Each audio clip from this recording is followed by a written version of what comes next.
के चमकीले पानी में पूनम के चांद का अक्स काफी लुभावना नजर आ रहा था। बीच बीच में काले बादल चांद को अपनी आगोश में लेकर आगे निकल जाते। सभी दोस्त हंसी मजाक कर रहे थे।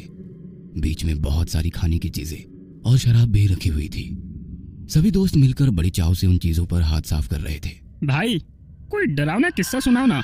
और राकेश किस्सा सुनाने लगा। रात के करीब 1 बजे थे। आधी रात का वो समय, साथ ही हल्की बूंदाबूंदी देखकर लग रहा था कि जोरों की बारिश होने वाली है। शहर की सुनसान सड़क पर एक ऑटो चलता हुआ दिखाई दे रहा था। ऑटो ड्राइवर हल्की सीटी बजाते अपने मूड में था कि तभी सड़क की एक तरफ कोई खड़ा नजर आया। ऑटो नजदीक ले जाते हुए ऑटो ड्राइवर ने पूछा, कहाँ जाना है? अगली नुक्कड़ पर। और वो महिला ऑटो में सवार हो गई और कुछ ही देर में उनकी ऑटो दोबारा उस सुनसान सड़क पर चलने लगी। ऑटो में बैठे उस औरत का पल्लू धीरे धीरे रिक्शे से बाहर जाते हवा में लहराने लगा।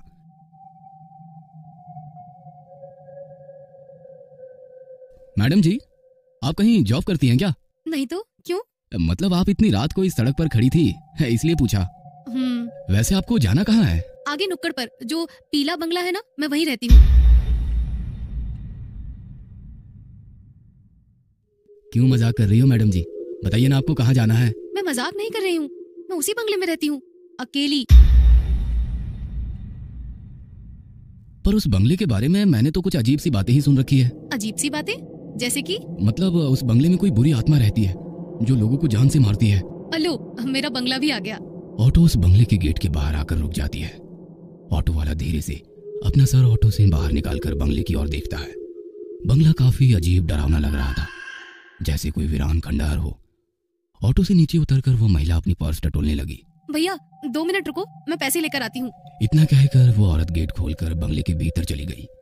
ऑटो ड्राइवर के पास रुकने के अलावा कोई चारा ना था। वो डरा सहमा सा उस बंगले को निहार रहा था। मैडम के बंगले के अंदर जाते ही लाइट शुरू हो गई और कुछ सेकंड बाद दूसरे मंजिल की लाइट भी शुरू हो गई। उस औरत ने खिड़की का पर्दा सरकाया और ऑटो वाले से कहा, भैया 500 का छुट्टा है ना? उसकी आवाज सुनकर ऑटो ड्राइवर ने कहा, जी हाँ मैडम जी, छुट्टा है मेरे पास। इतना कहकर ऑटो ड्राइवर अपने पॉकेट में से छुट्टे पैसे निकालकर गिनने लगा कि तभी उस औरत का हाथ उसके सामने आ गया, जिसमें 500 रुपए थे। हाथ पूरी तरह से सफेद पड़ चुका था। ऑटो वाले ने उस औरत की तरफ देखा और उसकी जुबान जैसे हलक में अटक गई, क्योंकि वो औरत अभी भी बंगले के भीतर खिड़की में खड़ी थी। उसका लंबा हाथ बंगले से निकलकर उस ऑटो ड्राइवर के पास पहुंच चुका था। उस औरत की लाल आंखें उसे लगातार घूरे जा रही थी। उसका डरावना रूप देखकर ऑटो ड्राइवर ने झट से ऑटो स्टार्ट की और बिना पीछे मुड़े तेजी से निकल गया। अरे फिर उस ऑटो ड्राइवर का क्या हुआ? क्या होना था? ऐसा खौफनाक दृश्य देखकर अगले 8 दिन तक बुखार से घर के बिस्तर पर पड़ा रहा। ये घटना बचपन से सुनता आया हूँ, कोई नया किस्सा सुनाओ यार। यार फिर भी ये काफी डरावनी घटना थी, विजू ने कहा। और कोई डरावना किस्सा बताओ ना, इस अंधेरी रात में डरावने किस्से सुनने में बड़ा मजा आता है। ठीक है तो सुनो। एक लड़की रोज सुबह जल्दी उठकर गांव के इकलौते कुएं में पानी भरने के लिए जाती थी। सूरज निकलने के बाद भीड़ होने के कारण वो सूरज निकलने से पहले ही कुएं में पानी भरने के लिए पहुंच जाती। उस दिन भी वो सवेरे सवेरे कुएं पर पानी भरने के लिए पहुंची। अभी भी काफी रात थी। कुआं गांव से थोड़ा दूर होने के कारण एक कच्ची सड़क से जाना पड़ता था। लड़की कुएं के पास पहुंची और बाल्टी कुएं में गिरा दी। कुएं से एक बाल्टी पानी निकालकर वो अपने बर्तन धोने लगी। रात के सन्नाटे में उसकी चूड़ियों की खनक साफ साफ सुनाई दे रही थी। पूनम का चांद अभी पश्चिम दिशा की ओर झुक रहा था। आसमान भी साफ होने के कारण काफी अच्छी रोशनी बिखरी हुई थी। वो लड़की अपने काम में मशगूल थी। बर्तन धोते वक्त एक चूड़ी टूट गई और उसके हाथ में जा घुसी, पर उस लड़की ने हाथ से बहते हुए खून पर ध्यान नहीं दिया। उसने बाल्टी दोबारा से कुएं में डाली और धीरे धीरे ऊपर खींचने लगी। तभी उस सुनसान गहरे सन्नाटे से उसे एक अजीब सी आवाज सुनाई दी, काफी स्वादिष्ट है। उस पल की आवाज ने उस लड़की का ध्यान अपनी तरफ आकर्षित कर लिया। वो कुछ सेकंड वैसे ही चुपचाप खड़ी रही। आवाज की दिशा समझ में नहीं आ रही थी, पर आवाज बिल्कुल साफ साफ सुनाई दे रही थी। और दोबारा वही आवाज उसके कानों में गूंज उठी, काफी स्वादिष्ट है। वो चारों तरफ अपनी नजरें घुमाते हुए बाल्टी को ऊपर की ओर खींचने लगी। बाल्टी ऊपर आ गई। उसने बाल्टी उठाई, पर बाल्टी के अंदर का पानी काफी गंदा नजर आ रहा था। उसने धीरे से बाल्टी के पानी में हाथ डाला।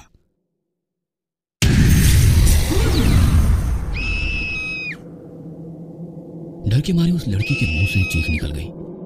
उसने उस बाल्टी को वैसे ही कुएं में फेंक दिया और भागने की कोशिश में बाल्टी की रस्सी उसके पैर में अटक गई और वो धड़ाम से नीचे गिर गई।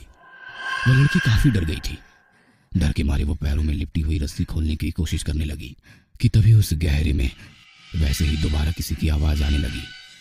आवाज धीरे धीरे गूंजने लगी, जैसे कोई कुएं की दीवारें चढ़कर ऊपर आ रहा हो, इस तरह की आवाजें।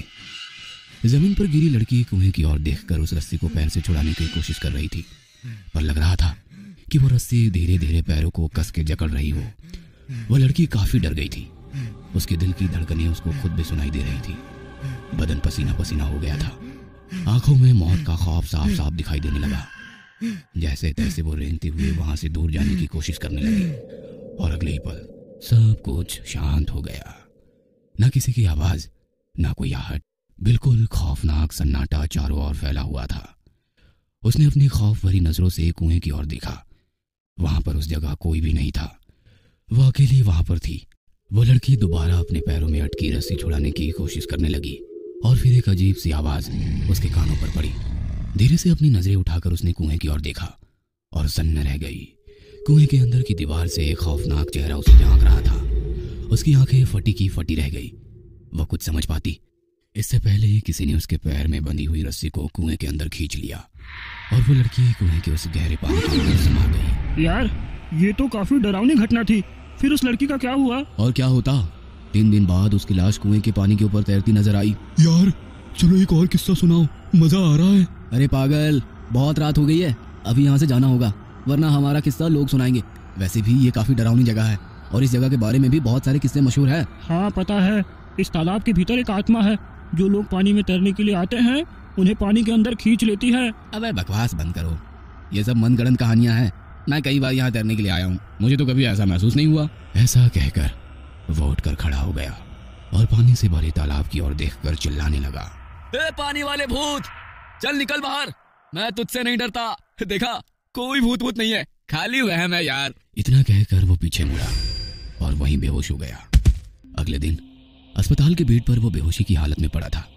उसके पास माँ और पिताजी गुमसुम से बैठे थे कि तभी उसे होश आ गया।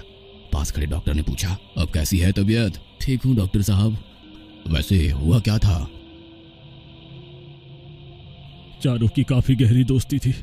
महीने में एक बार वे खाना पकाकर मस्ती करने उस तालाब के पास जाते थे। 2 महीने पहले भी वह तालाब के पास पहुंचे।